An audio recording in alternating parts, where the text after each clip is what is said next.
ይስጥልኝ ዘላለም መንግስቱ ነኝ። ዛሬ ሐሰተኛ ነቢያት ሐሰተኝነትንና ሸቀጣምነትን ከየት ተማሩ በሚል ርዕስ ላይ አካፍላለሁ። ዋናው የሐሰት ምንጭ ሰይጣን መሆኑ የታወቀ ነው። እርሱ ሐሰተኛና የሐሰት አባት ነው። ግን ሌሎች አስቆራጆችም አሉ። አንድ ሁለቱን እናያለን። የስነ መለኮት ትምህርት ለመማር ወደ ካናዳ የመጣሁት የደርግ መንግስት ሊወድቅ ጥግ ደርሶ በነበረ ጊዜ ነበር። ያኔን የምታውቁ ከኖራችሁ ቤተክርስቲያን ስደተኛ ነበረች። በምዕራቡ ዓለም የሚደረጉት ነገሮች በአብዛኛው ለአገራችን ስደተኛ ክርስትና ጆሮ ሩቅ ብቻ ሳይሆን ባዕድና እንግዳም ነበር። አልፎ አልፎ የቤኒሂን የቪኤችኤስ ቪዲዮዎች ሾልኮ ከገቡ እንደ ጉድ ይታያሉ። ማያውም ራሱ ብርቅ ነው። እስኪነጥቡ ብትቶ እስኪሆኑ ድረስ ይታያሉ። ቪኤችኤስ የማታውቁ ቪኤችኤስ ማለት ትልቅ ይህንን የሚያህል ነገር ነው።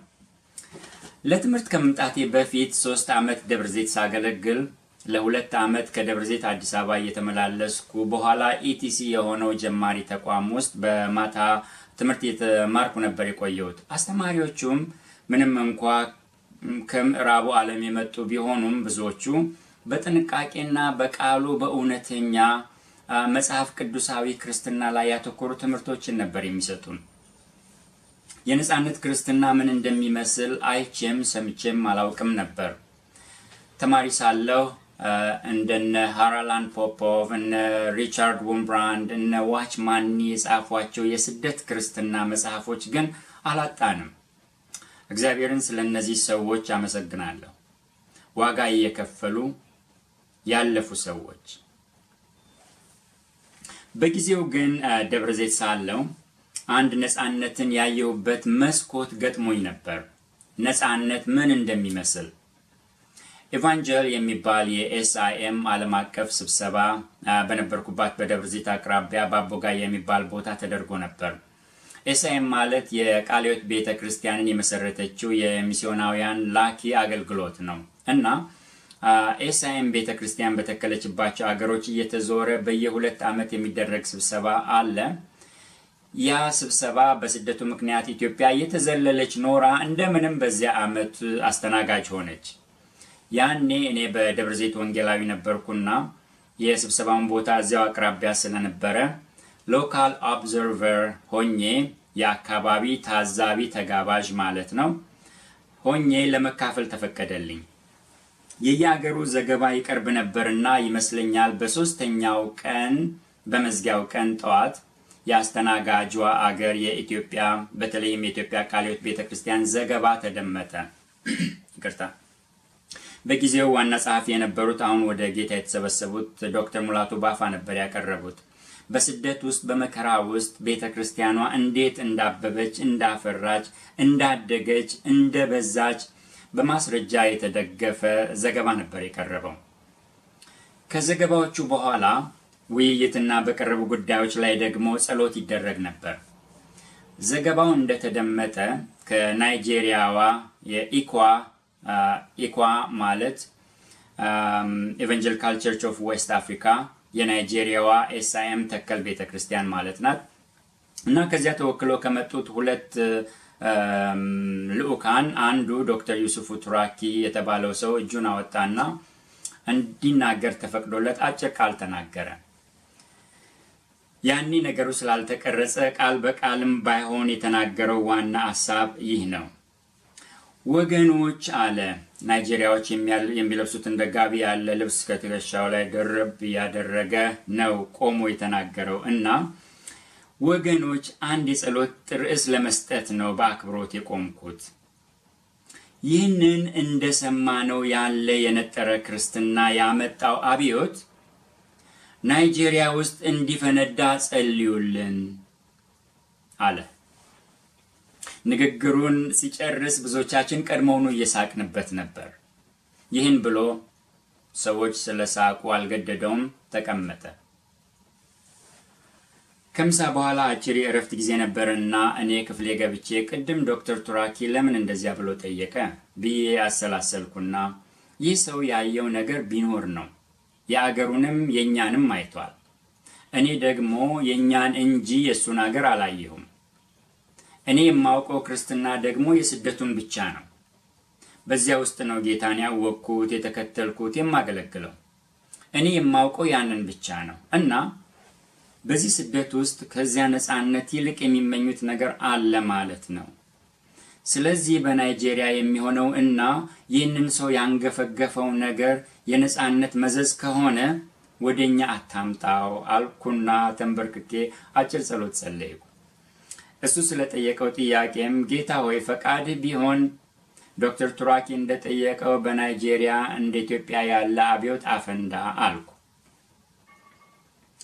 ያ ስብሰባ ስለ ናይጄሪያ እና ስለ ነፃነት ትንሽ ጭላንጭል ያየሁበት አጋጣሚ ነበር። ወደ ተማሪነት የዘመን ልመለስ። በጊዜው በምዕራቡ ዓለም የጠራ ክርስትናም አለ፣ የተሸቃቀጠውም አለ። ይህ 1990ዎቹ መጀመሪያ ነው። በ1980ዎቹ በፈረንጆች አቆጣጠር ነው እየተናገርኩ ያለሁት። በ1980ዎቹ መጨረሻ በርካታ የቅሌት ነገሮች በአሜሪካ ቴሌቪዥኖች ይታዩ ነበር። የክርስቲያኖች እነ ጂም ቤከር፣ እነ ጂሚ ስዋገርት፣ እነ ቤኒ ሂን፣ ሌሎችም። ወደ ካናዳ እንደገባው በቴሌቪዥን የቀረበ ዝግጅት ስላየሁባቸው ሁለቱን እንደ ናሙና ልጥቀስ። እነዚህን ሰዎች የምጠቅሰው በአገራችን ከቅርብ ዓመታት ወዲህ እንደ እንጉዳይ እየፈሉ ያሉ አጭበርባሪና ሐሰተኛ ነቢያት ቴክኒካቸው አዲስ እንዳልሆነ ለማሳየት ነው። ሊጠቀሱ የሚችሉ ብዙ አሉ። ነገር ግን አጭበርባሪ የሆኑትን ሁለቱን ፒተር ፖፖፍ እና ጂም ቤከርን ላሳያችሁ።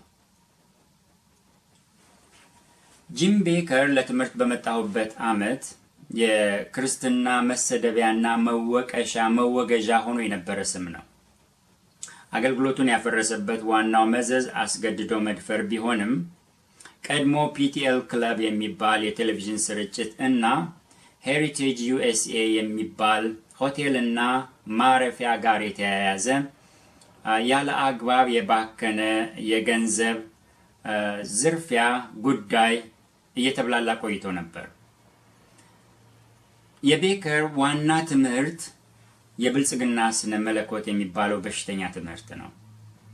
በጊዜው ቤከር የገንዘብ ማጭበርበሩ እንዳይታወቅ ሁለት መዝገቦች፣ ሁለት ሰነዶች፣ አንድ ጠቅላላ ዝርዝር የያዘና ሌላ ድርጅቱ ድንገት ቢፈተሽ ጤናማ የሆነ መልክ ያለው ለማስመሰል አዘጋጅቶ ይጠቀም ነበር። የአስገድዶ መድፈሩን ቅሌት ለመሸፈን ወይም ዝም ለማሰኘት ለተደፋሪዋ ለጄሲካ ሃን $279,000 ክፍያ ማድረጉ ግልጽ ሲሆን አገልግሎቱን በይፋ ለመልቀቅ ተገደደ። የፒቲኤል ክለብ ቴሌቪዥንን እና ሌላኛውን አገልግሎት የተረከበው በዚያ ጊዜ ጄሪ ፋልዌል የተባለው ሰው ቤከርን በተመለከተ በሜይ ወር 1987 በሰጠው ጋዜጣዊ መግለጫ ቤከርን ሐሰተኛ፣ የገንዘብ አጭበርባሪ፣ ግብረወጥ ወሲባዊ፣ በክርስትና የ2000 ታሪክ ውስጥ ትልቁ የክርስትና ጠባሳና ካንሰር እንደሆነ ተናግሯል። በ1988 ቤከር ክስ ተመስርቶበት በ24 ነጥቦች ወንጀለኛ ሆኖ ተገኝቶ $500,000 ቅጣትና የ45 ዓመት እስራት ተፈረደበት።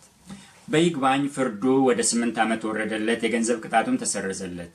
ኋላ ደግሞ 5 ዓመት ብቻ ታስሮ የቀረው 3ም ተሰርዞለት በአመክሮ ተፈታ። በአጭበርባሪነቱና በገንዘብ በሊታነቱ ተከሶ ታስሮ በነበረበት ወቅት የትምህርቱ ስህተት ገብቶት ተሳስቼ ነበር ብሎ ኋላ እንዲያውም በዚያው ርዕስ I was wrong የሚል መጽሐፍ በተፈታ በሁለተኛ ዓመቱ ጽፎ አሳተመ።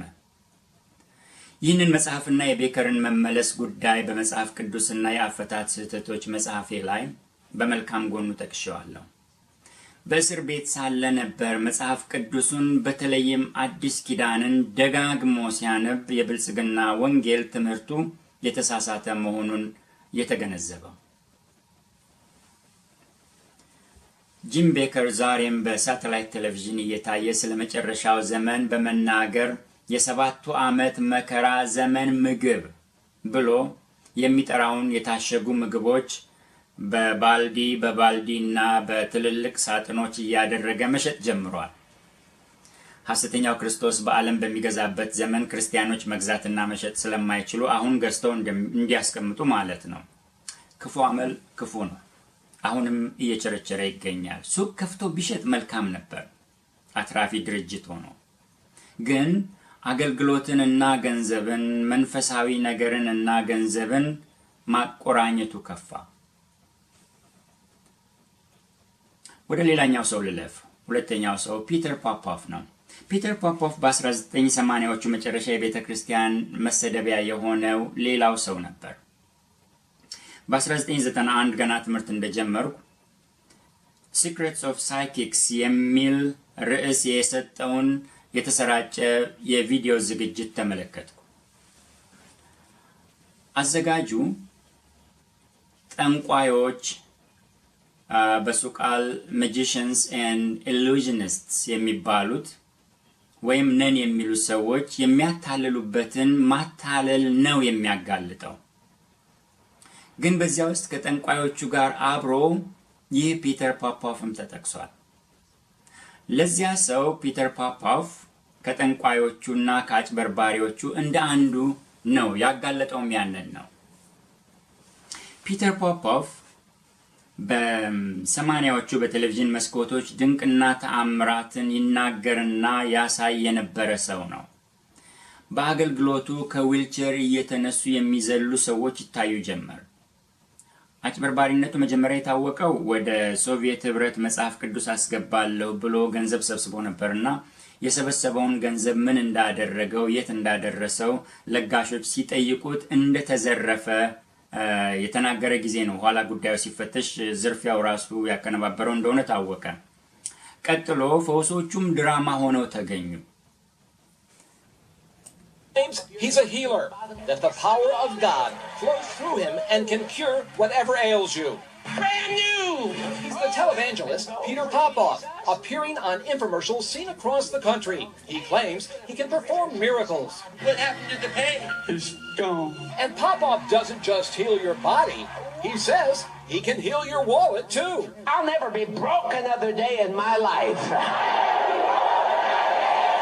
Say it again. But this isn't the first time Popoff's been on television. 2 decades ago, on The Tonight Show with Johnny Carson, Popoff was exposed as a fraud. And we picked up something interesting. The expose was carried out by this man, well-known skeptic James Randi. Popoff claimed God spoke directly to him, and he seemed to know everything about the people attending his crusades, including their health problems. Burning this arthritis running to your body. But Randi took a scanner to some of Popoff's crusades and picked up radio transmissions. Turns out the voice Popoff heard wasn't God's, but his wife's. I'm talking to you. Can you hear me? If you can't, you're in trouble. You see, Popoff's wife, Elizabeth, had previously gotten personal information from people in the audience and then fed it to her husband electronically through a tiny earpiece. Jody Dean. Jody. Jody? Dean? Jody Dean? No, she should be right there on your right side. Okay, she lives at 4267 Masterson. 4267 Masterson. I can see the angels of God all around your house. That's disturbing when you see it. After the scam was exposed, Popoff dropped out of sight and declared bankruptcy in 1987. I'm gonna throw this, Walker. But that was then, and this is now. Woo! Popoff is back, and business is better than ever. He operates out of this giant facility east of Los Angeles. According to tax returns, Popoff's ministry took in more than $23 million in 2005. He paid himself more than $600,000. He paid about $600,000 more to his wife and 2 kids. He drives this $100,000 Porsche, and he lives in this home worth $2.1 million. Where does all the money for this lavish lifestyle come from? Well, people who watch Popoff shows are encouraged to send away for his free Miracle Spring Water. And that's why I want you to have the Miracle Spring Water. But is it really free? Our Miracle Water came with what Popoff calls a bag of sacred Dead Sea salt. I'm supposed to sprinkle it over a check made out to Popoff for $27. It's really just a tiny package of salt that you would get at a deli or fast food restaurant. As for the miracle water, I'm supposed to drink it, wait 5 days, and I'll be blessed with riches. Of course, I'm supposed to send Popoff another check. You see, it's not the water that releases the power. It's your obedience to the instructions of the prophet of God. Kathy Rowe and her disabled husband Donald fell for Popoff's pitch. Surely God would see our pain and bless us. They borrowed thousands of dollars from relatives, saying they were going to pay their bills, but instead, they sent it to Popoff, $4,500 in all. I just look back on it and think, I'm a pretty stupid person. We wanted to ask Popoff a few questions. Reverend Popoff? Yes. Matt Mahar with Inside Edition. Could I ask you a few questions about your ministry? Hey, you're squeezing me. Sorry. How can you justify taking all of this money from people that are desperate? Can you just answer us one question? Can you just move away, please? Would you talk to us later, please? No. Kathy Rowe, the lady you met, says she only stopped sending Popoff money 2 months ago when she had no money left for food. She says she now feels that she was brainwashed by watching Popoff on television. በጊዜው በጣም ትልቅ ነገር ሆኖ የተነገረለት የሰዎችን ማንነት የሚያውቅበት መለኮታዊ መገለጥ ነበር። ከላይ ባየነው ቪዲዮ ጋዜጠኛው ያነጋገረው ጄምስ ራንዲ የተባለ ሰው የመራው አንድ የጠርጣሪዎች ቡድን ይህንን ጉዳይ ያጠናው ወደ ጉባኤው በኮምፒውተር የታገዘ ሬዲዮ ስካነር ይዞ ገብቶ ነበር። የመጀመሪያው ጥርጣሬና ጥናት ቴክኖሎጂን እንደመጠቀም እንጂ ይህ ፈጽሞ ከእግዚአብሔር የተገለጠለት ነገር አለመሆኑን ነበር። ያንን ነበር የተጠራጠረው። ቡድኑ በተጨባጭና በተቀረጸ መረጃ የደረሰበትም ከሰዎች ከተሰበሰቡ የጸሎት ርዕሶች የተወሰዱ ስም፣ አድራሻ እና የህመም አይነቶች አዳራሹን በመስታወት ከምታይበት ቢሮ ውስጥ ሆና ሚስቱ ስትናገር ፖፖፍ ደግሞ በጆሮ ውስጥ ከተተከለ ማዳመጫ ኢንኢር ሪሲቨር ይሉታል ከዚህ መሳሪያ ይሰማ እንደነበር ነው። ይህንን በድምጽም በቪዲዮም ቀርጸው አቀረቡት። ይህንን የሚያደርጉት ማለትም ይህንን የሚያጋልጡ ሰዎች ክርስቲያን ያልሆኑ ሰዎች ናቸው። ጋዜጠኞች ደግሞ ይህችን አግኝተው ነው እንደ ቋያ እሳት አራገቡት። የኛ አገር ተረኞች ባለፈው የእስራኤል ዳንሳን ቅሌታም ትንቢት እንደተሳለቁበት ማለት ነው። ቴሌቪዥኖች በየቤቱ ጉዱን አዝረከረኩት። የዚህ ቡድን መሪ ጄምስ ራንዲ የተባለ ሰው አንዴ እንዲያውም ሴት መስሎ የሚቀርብ በሽተኛ ወደ ፖፖፍ ጉባኤ እንዲገባ አድርጎት ነበር። የሌሎቹን ስምና አድራሻ እና በሽታ በሚያገኝበት መንገድ የማህፀን ካንሰር ያላት በሽተኛ እንደሆነ ተደርጎ ከተላከ በኋላ በፈውሱ ቀን የቀረበው ወንድ በሽተኛ ከማህፀን ካንሰር ተፈውሶ ተመለሰ። አይገርምም? ወንድ ከማህፀን ካንሰር። ትችቱ እየከበደ ሲመጣ የጠበቀ ሲመጣ ፖፖፍም እየከፋ መጣ። ተቺዎቹን የእግዚአብሔር ተቃዋሚዎች የሰይጣን መሳሪያዎች እያለ ይጠራቸው ከመድረክ ይዘልፋቸው ጀመር። አሁን የኛ አገር ሐሰተኛ ነቢያት እንደሚያደርጉት ማለት ነው። የዳንሳ ሞግዚት በቅርብ እነሱም የአባታቸውን ስራ ይሰራሉ ብሎ ነበር ተቃዋሚዎቹን፣ የሰይጣን ልጆች ማለቱ ነው። እርሱን ከሚያሄሱና ከሚቃወሙት ጋር የአንድ አባት ልጆች አለመሆናቸውን ማረጋገጡም ነው። ፖፖፍ በዚያ ሁሉ ማጋለጥ ማጭበርበሩን እየካደ እውነት ነው እያለ ቀጠለ እንጂ ቅንጣት የጸጸት ምልክት እና መልክ አላሳየም። ውሸት መሆኑን ማጭበርበር መሆኑን ነፍሱ እያወቀች ነፍስያው እየነገረችው ሚስቱም እያወቀች እየካደ ቆየ። አንድ መስመር ከታለፈ ንስሐ መግባት ይከብዳል። ነገሩ እየተገለጠና አስቀያሚ የሆነ ሲመጣ በ1986 በኤንቢሲ ቴሌቪዥን ላይ በከፊል አመነ። ከሚስቱ ጋር በሬዲዮ እንደሚገናኙ እና አንዳንድ ጥብቅ ጸሎት የሚያስፈልጋቸውን ሰዎች ብቻ እንደምታስተላልፍለት አመነ። ይህንን ተከትሎ የተከታዮቹ ቁጥር ቁልቁል ወረደ። እንዲያውም ወዲያውኑ ኪሳራ አወጀ። በዚህ ሀገር ዲክሌሪንግ ባንክረፕሲ ይባላል። ምንም ዕዳ ቢኖርበት አይከፍልም። ይህንን ያደረገ ሰው በዚያን ጊዜ ይህንን ሲያደርግ ፖፖፍ ወደ 800 ከሚደርሱ አበዳሪዎች የተለያዩ ዕዳ ነበረበት። ዕዳው የህንፃ፣ የቴሌቪዥን ስርጭት፣ የግል ወዘተ ነው። ሁሉም ተሰረዘለት። ድምፁን አጥፍቶ ለዓመታት ቆይቶ በፈረንጆች ከ2000 ዓመተ ምህረት በኋላ ፖፖፍ እንደገና ብቅ ሲል በቴሌቪዥን ሸቃጭ ሆኖ ነበር የተመለሰው። የተአምር መና የሚባል መሸጥ ጀመረ። ይህንን መና የሚበላ ጤንነቱም ሀብቱም እንደሚጨምር ተናገረ። በብልቃጥ እያደረገ ከራሽያ የመጣ ብሎ የተቀደሰ ውሃም መሸጥ ጀመረ። ትንንሽ የጨው ብናኝና ሌሎችም ቅራቅንቦች ይሸጥ ጀመር እና ፖፖፍ ገንዘብ ሲያግበሰብስ እንደ ሌሎቹ ቴሌንጌላውያን የቴሌቪዥን ወንጌላውያን ማለት ነው፣ ወንጌሉን አይሰብኩም እንጂ የሚሸጣቸውን ነገሮች የሚያነጣጥረው ያልተማሩ የሚባሉትን በቀላሉ የሚያምኑ እና የሚቀበሉ በሕይወት ስጋት ውስጥ የሚገኙ ህመም ያለባቸው፣ ለምሳሌ ስሜታዊነት የሚያይልባቸው፣ ብዙውን ጊዜ ደግሞ ሴቶች ላይ የሚያተኩር ነው እና የተአምር ውሃ፣ አሸዋ ምናምን ሲሸጥ አብሮ የሚያድለው የውሸት ተስፋ በሽታና አካለ ስንኩልነት እንደማያገኛቸው፣ ጤንነትና ሀብት እንደሚዘንብላቸው በመንገር ነው። የተአምር ውሃውን ከጠጡ በኋላ ፕላስቲኩን በፖስታ እንዲመልሱ ይጠየቃሉ። ፕላስቲኩን ሲልኩ ከገንዘብ ጋር እንጂ ባዶውን እንደማይልኩ በማመን እንዲያውም ቀጣዩን ተአምራታቸውን እንዲቀበሉ አብሮ ገንዘብም እንዲልኩ ይጋበዛሉ፣ ይጠበቃል። በ1991 የፒተር ፖፖፍን መጋለጥ ቪዲዮ ስርጭት እና የጂም ቤከርን የፍርድ ሂደት ስመለከት ያኔ ገና እንደመጣው ማለት ነው፣ ያኔ ያልተዘመረውን አወይ ነፃነትን ነበር ያልኩት። ይህ ሸቃጭነት ወደ ኢትዮጵያ ስለማይሄድም አመሰገንኩ።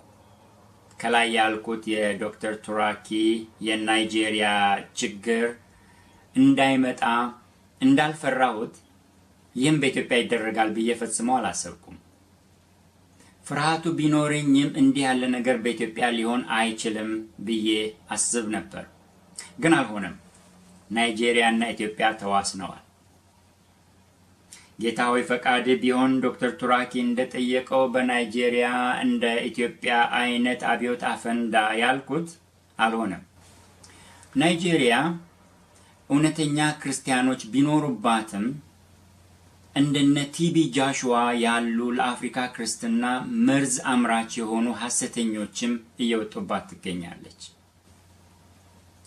ሸቀጥም እየተሸጠ ነው። ሸቀጥ እየተሸጠ ነው። የእግዚአብሔር ሰው የጸለየበት መጽሐፍ ቅዱስ እየተባለ በ50,000 ብር ይሸጣል። መጽሐፍ ቅዱስ ከሽያጩ አስራት እነዚያን መጽሐፍ ቅዱሶች ላሳተመው ለመጽሐፍ ቅዱስ ማህበር ቢሰጡ በአንድ ሽያጭ የማህበሩን የወራት ወጪ ይሸፍኑ ነበር። እነዚህ ጉዶች ውሃ ይሸጣሉ፣ እንደ ፖፖፍ ጠበል ማለት ነው። አንዳንዶቹ እንደ ቲቪ ጆሹዋ እና ቡሽሪ ያሉት ያለ ሀፍረት ውሃውን የሚሸጡትን ውሃ የኢየሱስ ደም ብለው ይሰይሙታል፣ ይሸጡታል። ለመስቀሉ ቃል ያላቸውን ንቀት ነው የሚያሳየው ይህንን የጠርሙስ ውሃ የኢየሱስ ደም ማለታቸው። ከቲቪ ጃሽዋ በቀር ሌላ ቦታ ምናልባት ያልታየ ስልት የኛዎቹ መለማመድ ጀምረዋል። በተለይ ዳያስፖራውን የእንግዶች ማረፊያ ብለው ቀረጥ የማይከፍሉበትን የሆቴሎች አስተዳደር የማያውቀውን የገንዘብ ማለቢያ ጥገት ከፍተዋል። ለዳያስፖራው የ50 ብር ቲሸርት በ$100 ይሸጣሉ። የ2 እና 3 ቀን አዳር በእንግዳ ማረፊያቸው $400 ያስከፍላሉ። ዳያስፖራዎች ፓስፖርት እያሳዩ ለብቻቸው የሚገቡበት አምልኮም አዘጋጅተውላቸዋል። እነዚህ ጉዶች ትኩረቱ ሰውና ገንዘብ ነው። ኮንፈረንስ ሲያዘጋጁ አይታቸዋል። ያስዘጋጃሉ እንጂ አይጋበዙም። ያስዘጋጃሉ ነው ያልኩት። አንድ ከተማ የሆኑ ሰዎች ጓደኞቻቸው ወይም ትርፍ የጋራ ነጋዴዎች ወረቀት አሳትመው ባነር አሰርተው አሁን ደግሞ የኢንተርኔት ዘመን ነው ለጥፈውላቸው ከች ይላሉ። ጋባዥ ከኖረም በከተማዋ ያለች ከስተት አስተማሪ ጋር የተቆራኘች አንድ አፈንጋጭ ቤተክርስቲያን ወይም ስምና ስልጣን ፈላጊ ሰው ነው ጋባዥ የሚሆነው እንጂ በከተማዋ ካሉ አብያተ ክርስቲያናት ጋር በመተባበር መስራት አይታሰብም። ለምን? ትኩረቱ ሰውና ገንዘብ ነው። አንዱ ገንዘብ ብንሰበስብስ ወንጌል ልንሰብክበት ነው ብሏል። ችግሩ እኮ ወንጌል አለመሰበኩ ነው። ወንጌል እኮ የመስቀሉ ቃል ነው። ክርስቶስ ለኃጢአተኞች መሞቱ ነው። ማንም ክርስቶስን ሊከተል ቢወድ መስቀሉን ሊሸከም ጌታን ሊከተል መወሰኑ ነው። ሰው ኃጢአቱ ሳይነገረው መፍትሄውም ሳይነገረው ድንቅ ሊያይ ነገሩ ድንቅ አይደለም እንጂ ድንቅ ሊያይ የተንጋጋ ሕዝብ ይሳካልሃል ይሆንልሃል ተነግሮት እንዴት ነው ጌታን የሚያገኘው? እንዴት? ዛሬ ላይ ሆኜ ሳየው ዶክተር ቱራኪ ናይጄሪያ አብዮት እንዲፈነዳ ጸልዩልን ሲል እኛ ጋር ስደቱ ከውበቱ ጋር እንዲቀጥል መጸለይ የነበረብን ይመስለኛል። የነ ፖፖፍ እና የነ ቤከር ሸቀጣምነትና አጭበርባሪነት ኢትዮጵያ እንደማይገባ በልበ ሙሉነት ከመተማመን ይልቅ እንዳይገባ መማፀን ተገቢ ነበር። የአምልኮ ነፃነቱ እዚያው ተማሪ እያለው ነበር የተከሰተው እና ከነፃነቱ ማግስት ከዚህ ተጭኖ እዚያ የሚራገፈው ገፈት ወዲያው መታየት ሲጀምር ነበር መንፈስ ቅዱስና ካሪዝማዊ ቀውሶችን የጻፍኩት። በ20 ዓመት ውስጥ በ20 እጥፍ የተባዛ ይመስላል። የዛሬዎቹ እንደ ፖፖፍ ቴክኖሎጂ ላይጠቀሙ ይችላሉ፣ ሊጠቀሙም ይችላሉ። ሙት ማናገር ከቻሉ ሰይጣን የሰዎችን ጉድ እንዲዘከዝክላቸው ለምን አይችልም? እግዚአብሔር ግን የተሳሳተ የሰው ቁመት፣ የተሳሳተና የማይፈጸም የፓርላማ ስብሰባ ቀን፣ በስህተት ሳይፈወስ የሚቀር በሽታ፣ ለሞተ ሰው እንዳለ ተደርጎ የሚነገር ንግርት እግዚአብሔር አይናገርም። መዋሸት የእግዚአብሔር ባህሪ አይደለም። የስህተት ትምህርቶቹንም ስናይ ከዚሁ ከሰሜን አሜሪካ ነው ኢምፖርት ኤክስፖርቱ። ሰው አምላክ ነው። ሰው የሰይጣን ባህሪ አለው። ኢየሱስ ሰይጥኖ ነበር፣ ሰይጣን ሆኖ ነበር። የብልጽግና ወንጌል፣ የጤንነት ወንጌል ብለው የሚዘብቱት በነገራችን ላይ የጤንነት ወንጌል ጤና ቢስ ነው። የብልጽግና ወንጌልም ብልጽግና ቢስ ነው። የሚሰራው ለሰባኪዎቹ ብቻ ነው ስለሚበዘብዙ። ይሄ የተረጋገጠ ነው። እና እነዚህን በሽተኛ ትምህርት የሚያሰራጩ ሰዎች እና እነዚያም የሚኮርጇቸው ሰዎች ከዚህ ከአሜሪካ ናቸው። እነ ኮፕላንድ፣ እነ ጆይስ ማየር፣ እነ ዶላር፣ ክሬፍሎ ዶላር። ይህኛው መጀመሪያ ስሙም አልመሰለኝም ነበር። ራሱ ብር እስኪመስል ድረስ ራሱን የሸጠ ሰው ነው። እነ ሄገን፣ እነ ኦራል ሮበርትስ። የእነዚህ ምንጮቻቸው ደግሞ እነ ፓርሃም፣ እነ ሲሞር፣ ጠጋ ሲባል ደግሞ እነ ኢርቪንግ፣ እነ ኬንየን፣ ሌሎችም አሉ። እነዚህ ሰዎች የኛዎቹ ሐሰተኞች ነቢያትና የስተት አስተማሪዎች ወላጆችና አያቶችና ቅድመ አያቶች ናቸው። ከግንዱ አልፈን ወደ ስሩ ስንሄድ ደግሞ ስሩ ሰይጣን ነው። ሰዎች እውነቱን እንዳያውቁ ሐሰተኛው ክርስቶስ ሲመጣ ግር ብለው እንዲከተሉት ከእውነተኛው ኢየሱስ እያፋታ ያለው ሰይጣን ነው። አንደኛ ዮሐንስ ምዕራፍ 4 ቁጥር 1 እስከ 3 ወዳጆች ሆይ መንፈስን ሁሉ አትመኑ፣ ነገር ግን መናፍስት ከእግዚአብሔር ሆነው እንደሆነ መርምሩ። ብዙዎች ሐሰተኞች ነቢያት ወደ ዓለም ወጥተዋልና የእግዚአብሔርን መንፈስ በዚህ ታውቃላችሁ። ኢየሱስ ክርስቶስ በሥጋ እንደመጣ የሚታመን መንፈስ ሁሉ ከእግዚአብሔር ነው። ኢየሱስ ክርስቶስም በሥጋ እንደመጣ የማይታመን መንፈስ ሁሉ ከእግዚአብሔር አይደለም። ይህም የክርስቶስ ተቃዋሚው መንፈስ ነው። ይህም እንዲመጣ ሰምታችኋል፣ አሁንም እንኳ በዓለም አለ። ዮሐንስ እዚህ እየጻፈ ያለው ነጥብ ሐሰተኞች ነቢያት፣ ብዙዎች ሐሰተኞች ነቢያት ነው ያለው።